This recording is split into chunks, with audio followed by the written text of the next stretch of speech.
जय माँ कात्यायनी। नवरात्र का छठा दिन, यानी इस दिन हम माता कात्यायनी को समर्पित है, यानी कात्यायनी देवी का पूजा किया जाता है। तो चलो दोस्तों, हम शुरू करते हैं कि क्या कात्यायनी माँ की कथा को हम शुरू करते हैं।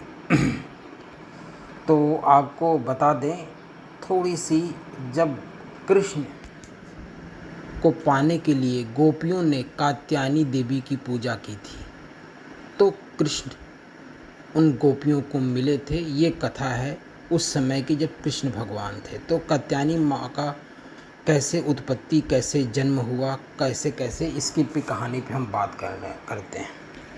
तो माँ कात्यायनी की व्रत और कथा के विषय में जानते हैं। पौराणिक कथा के अनुसार महर्षि कात्यायन माँ दुर्गा के भक्त थे। उन्होंने संतान प्राप्ति के लिए माँ भगवती की तपस्या की। उनकी तपस्या से माँ भगवती प्रसन्न हुई और उन्हें दर्शन दिए। ऐसे में महर्षि कात्यायन ने माँ भगवती के सामने अपनी एक इच्छा जाहिर की। इस पर माँ ने एक वचन दिया कि वह उनके घर उनकी पुत्री के रूप में जन्म लेंगी। ये वचन दिया उस समय।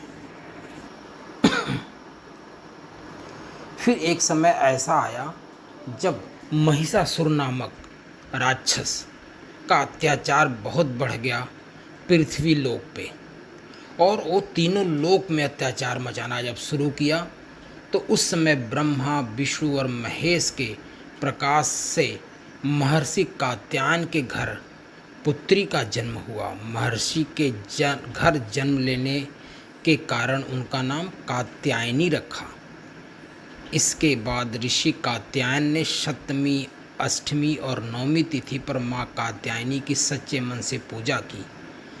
इसके बाद कात्यायनी की अश्विन माह में शुक्ल पक्ष की 10वीं तिथि पर महिषासुर का वध किया।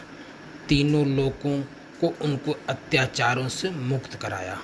तो माँ कात्यायनी का ये कथा थी।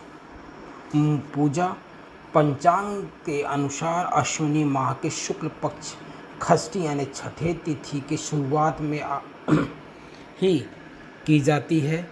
इसका जो है पूजा विधिवत किया जाता है, जैसे देवियों को किया जाता है। फूल अर्पित करिए, स्वीट चढ़ाइए और माँ कात्यायनी की आरती करिए।